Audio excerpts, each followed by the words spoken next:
Muy bien. Pues nada, Enrique, bienvenido. Y bueno, te vamos a hacer algunas preguntas para Sí, empezar y para conocerte mejor. Bueno, háblanos un poquito de ti, háblanos quién es Enrique Bernabeu, ¿vale? muy bien. Pues nada, principalmente muchísimas gracias por esta entrevista. Mi nombre es Enrique Bernabeu, como bien sabéis.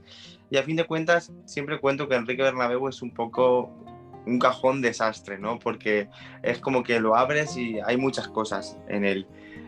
No soy únicamente una persona con discapacidad, concretamente con parálisis cerebral, sino que también pues he decidido hacer pues otro tipo de cosas con el fin de romper estigmas y prejuicios sociales, que hay muchísimos cuando hablamos de personas con discapacidad, y además arrojar o aportar mi granito de arena para hacerte una sociedad mucho más inclusiva. Además, soy escritor, ya que he publicado mi primera novela, se llama 13 vidas resilientes. Habla de la resiliencia y de la capacidad de crecer ante una adversidad o una dificultad.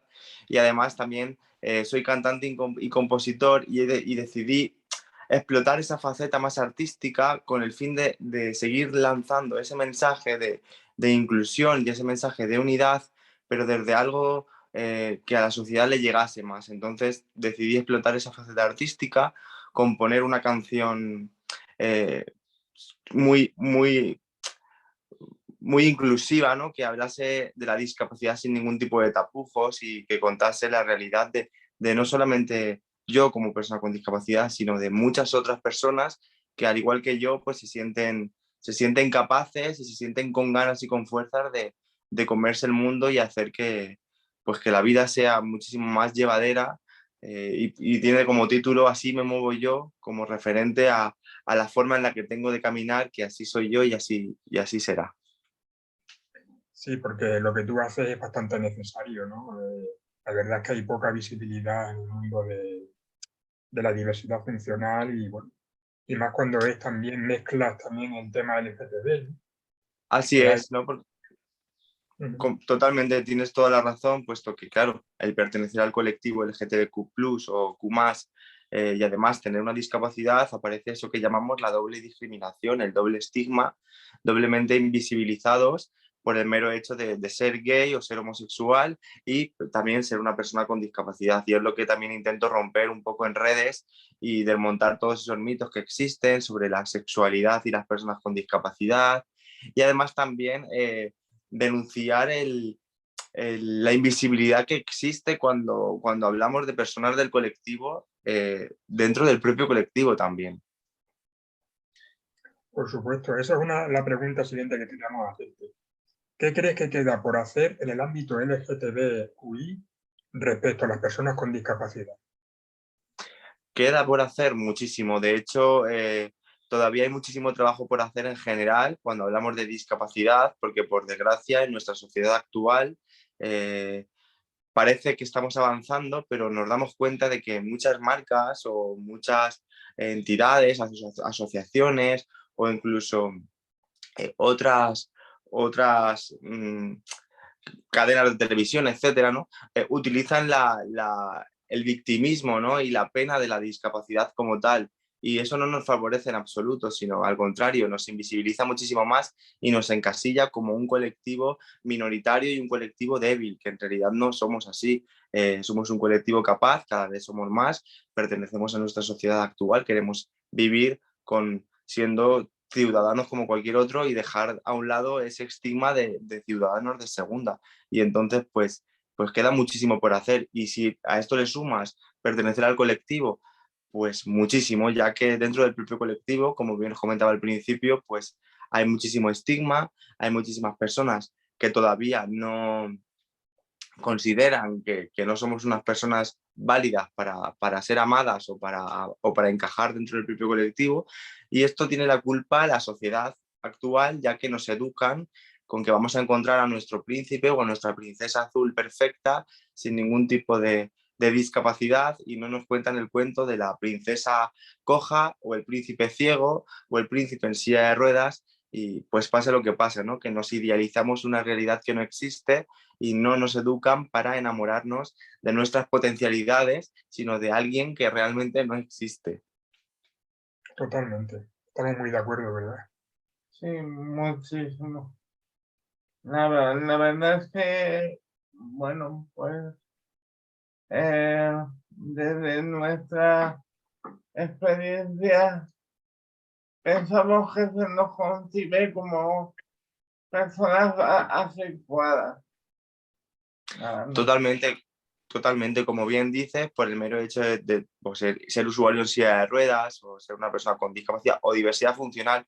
Disculparme que utilice el término persona con discapacidad, pero es un término en el que yo me siento muy cómodo.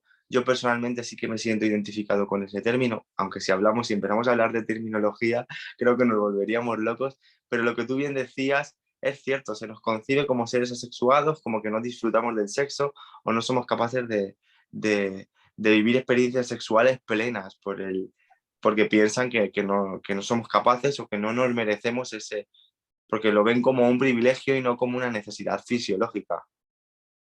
Claro, claro. Bueno, pues las jornadas también las enfocamos en el tema de la empleabilidad. Y tú, bueno, pues trabajas, ¿no? ¿Te has preparado? ¿Estás trabajando? Pues háblanos de esa faceta tuya de tu Así trabajo. es. Bueno, realmente ahora con el tema de las redes sociales cuesta compaginarlo todo mucho más, ya que, bueno, estamos de lleno en el mundo de redes y es difícil sacar tiempo, pero tengo la suerte de que me formé hace ya algunos años como técnico en auxiliar de enfermería, bueno, técnico en cuidados auxiliares de enfermería, es el término correcto, y además técnico en atención sociosanitaria y integración social, que son 3 titulaciones con el fin de poder desempeñar por de una forma correcta mi función. Trabajo para COCENFE Alicante, trabajo como asistente personal en una residencia para personas con discapacidad física u orgánica de gran dependencia, de la cual me siento muy orgulloso porque a fin de cuentas me han dado las herramientas y los conocimientos que a día de hoy pongo en práctica y comparto en redes sociales, porque la gente piensa que una persona se expone en redes sociales delante de una cámara y ya está. Habemos gente muy formada y existe gente muy preparada en este ámbito y podemos pues hablar de todo tipo de temas y abarcar todo tipo de posibilidades. Y en cuanto a mi faceta profesional, pues es algo que me permite también saber o tener ciertos conocimientos a la hora de dar información correcta y y no vender humo en redes sociales, que por desgracia muchas veces también ocurre.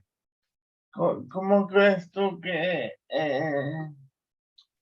se vive en el ámbito sociosanitario en términos generales, Sí, el que las personas con discapacidad o diversidad funcional, me da igual, eh, que aspiremos a tener una vida independiente? muy interesante tu pregunta. Realmente se están trabajando todo tipo de planes y todo tipo de proyectos para enfocarlo desde una vida independiente. De hecho, desde Cocencia Alicante hay un proyecto que se llama Vida Independiente, que lo están llevando a cabo también desde mi entidad. Y la verdad es que es algo bastante novedoso y bastante importante y necesario. Sí que es cierto que como todo proyecto inicial, se deben de pulir muchas cosas, se debe dar a conocer, crear esa necesidad para que la sociedad entienda y tenga la necesidad de que ese servicio pueda ser prestado a personas con discapacidad de gran dependencia que necesiten algo más de ayuda y para que su vida sea totalmente independiente y totalmente autónoma. Pienso que es fundamental, pienso que es necesario y pienso que es algo que no debería de demorarse mucho y debería de hacerse no solamente desde esta entidad, sino desde muchas otras y sobre todo abarcarlo a nivel nacional y por qué no aspirar a algo a nivel internacional con el fin de que muchas personas pues de cualquier país puedan tener estos servicios con el fin de tener una vida totalmente independiente y una vida digna, ¿no? Porque a fin de cuentas, desde residencias se trata de dignificar a la persona y sobre todo fomentar esas actividades básicas de la vida diaria para que la persona sea totalmente independiente y totalmente autónoma. Pero sí que es cierto que en una residencia siempre estamos limitados en cuanto a recursos económicos, en cuanto a falta o escasez de personal.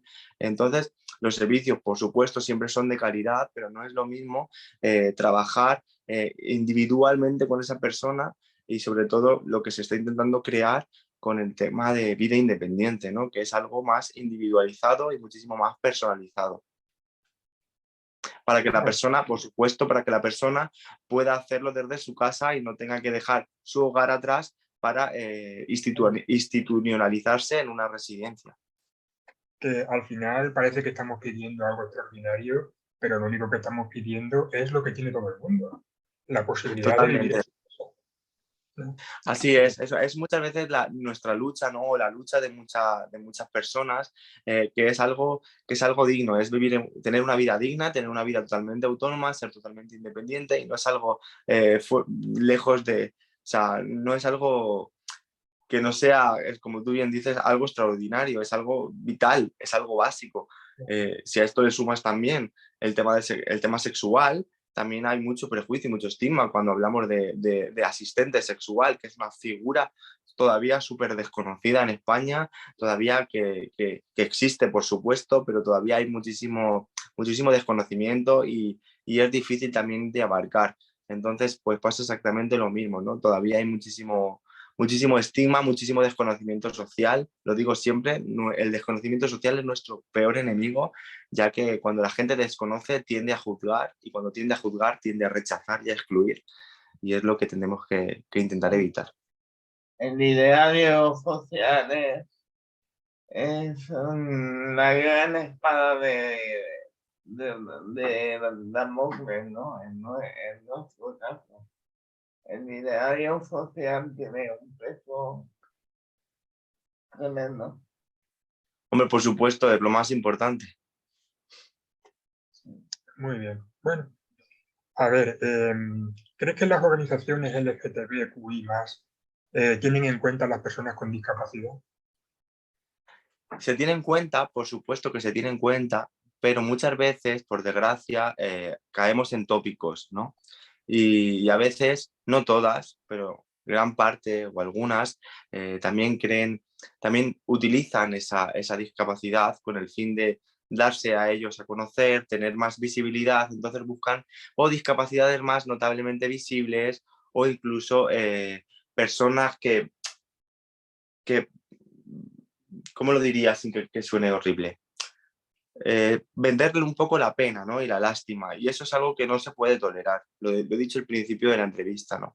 Deben de pensar más en la persona y no tanto en la discapacidad como tal. Y independientemente de la discapacidad que tenga, ya sea orgánica o ya sea un grado menor o una parálisis cerebral, no importa. Lo importante es que el mensaje llegue a la sociedad, a los más jóvenes, a gente no tan joven, y dejarnos un poco el vender algo que tampoco es del todo cierto, porque no podemos mostrar únicamente personas usuarias en silla de ruedas cuando hablamos de discapacidad física o personas con síndrome de Down cuando hablamos de discapacidad intelectual.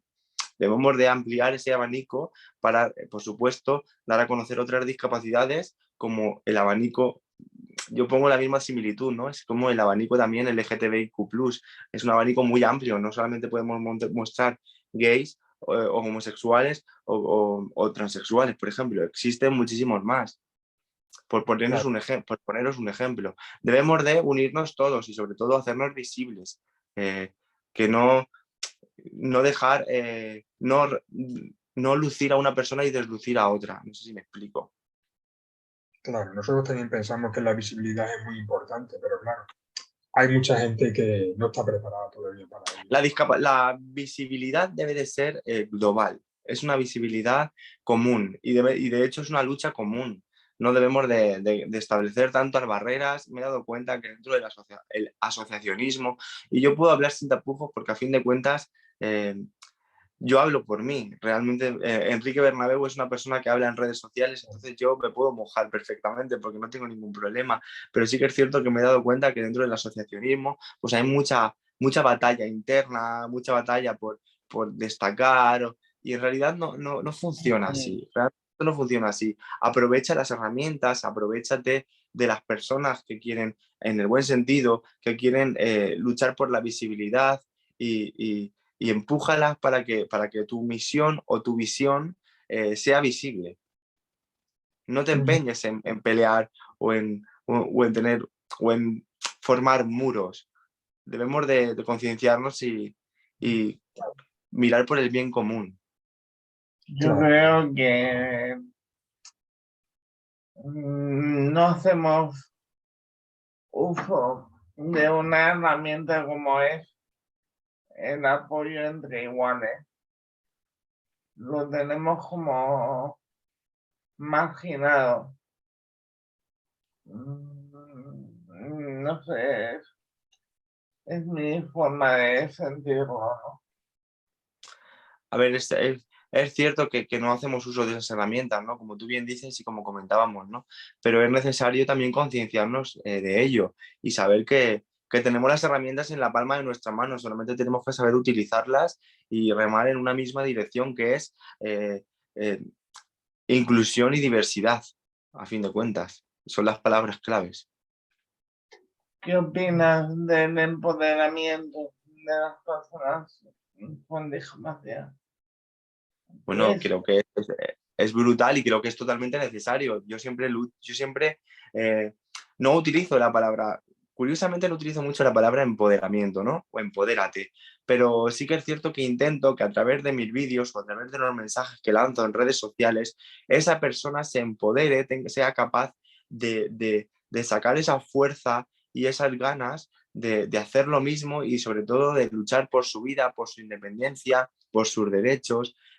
Decir, aquí estoy yo, formo parte de esta sociedad, quiero vivir en esta sociedad como cualquier otra persona, de una manera digna, quiero disfrutar de todos los derechos que se me ofrecen y sobre todo, pues intento también que otras personas que quizás no tengan discapacidad, pero el día de mañana, por desgracia, pues pueda llegar a pasar, porque hablamos de que la discapacidad puede ser eh, adquirida o sobrevenida, entonces es muy importante que la gente más joven también se enriquezca de este tipo de vídeos y de este tipo de contenido con el fin de que conozca también la discapacidad y las posibilidades que existen en esta vida y los cambios que da la vida en cualquier momento, pero que no sea algo desconocido para esas personas, sino que la discapacidad esté siempre presente y conozcan terminologías distintas, diferentes puntos de vista, porque yo siempre digo que lo que yo digo no es lo adecuado o quizás no sea lo correcto, pero es lo que yo pienso y siempre es importante quedarte con lo mejor de cada persona. Yo siempre animo a la gente que me sigue a que se quede con lo mejor de cada vídeo y si hay cosas que no le gustan, pues evidentemente que no se las quede, que automáticamente la deseche y que se quede con lo bonito o con lo que más le ha gustado de ese vídeo, porque a fin de cuentas es como nos creamos, con la esencia y con las herramientas de otras personas vamos creando nuestras ideologías, nuestra forma de pensar, nuestra, nuestra, nuestro interior, ¿no? Nuestra parte más íntima. Entonces es importante no querer ser otra persona, sino ser tú mismo y coger un poquito de cada uno y un poquito de lo que más nos guste. Claro, y además nosotros también pensamos, porque lo hemos hablado mucho, de que eso es muy importante también tener referencias, ¿no? De personas que son parecidas a uno. Porque, bueno, yo cuando era joven, era algo que echaba mucho de menos. Y, en fin, pues tener gente como tú que se está mostrando ahí o que nos vean a nosotros, lo vemos importantísimo, ¿no? Porque hay que ser visible y contar nuestra historia y que nos vean como Así es. somos. Así es, Claro. y yo lo agradezco muchísimo vuestra implicación en esto y sobre todo que también forméis parte de esto, ¿no? Porque a fin de cuentas la visibilidad de una persona, si no fuera por eventos como este, no sería posible. Entonces, quizás haya alguien que en este momento me esté viendo y no me conozca y diga, oye, pues lo que dice este chico me parece que está bien o me parece que no está del todo bien. Es importante también crear un poco de de conciencia y que cada persona sea libre de tomar sus propias decisiones. Y como tú bien decías, el tema de los referentes, por desgracia, hay poquitas personas que son referentes con discapacidad dentro del propio colectivo, pero, pero es importante que nos hagamos ver para que nuevas generaciones tengan referentes a los que apoyarse, ¿no? O con los que identificarse. Y siempre digo que identificarse no es ser igual que la persona, sino buscar esa parte que más nos gusta y hacerla nuestra. Muy bien. Pues, ¿te ocurre alguna pregunta? No, yo creo que... Bueno, pues muchas gracias, Enrique, por dedicarnos este ratito para conocerte mejor y por participar en nuestras jornadas. Y nada, pues te deseamos lo mejor. Nada, el placer ha sido mío. Muchísimas gracias por invitarme. La verdad es que ya os digo que estoy encantadísimo, que me hubiese encantado poder estar allí de manera presencial y daros la chapa de una forma más cercana, ¿no? Y conocernos un poquito todos, pero a veces es imposible organizar las cosas con poquito tiempo, pero que estoy seguro que para la próxima podré estar con vosotros, podré conoceros en persona y contar pues todo tipo de experiencias. Así que muchísimas gracias y hasta pronto, seguro. Sí, por nuestra parte no te preocupes, que va a haber más. Habrá más oportunidades. Muy bien. Muy bien, pues venga. Un abrazo.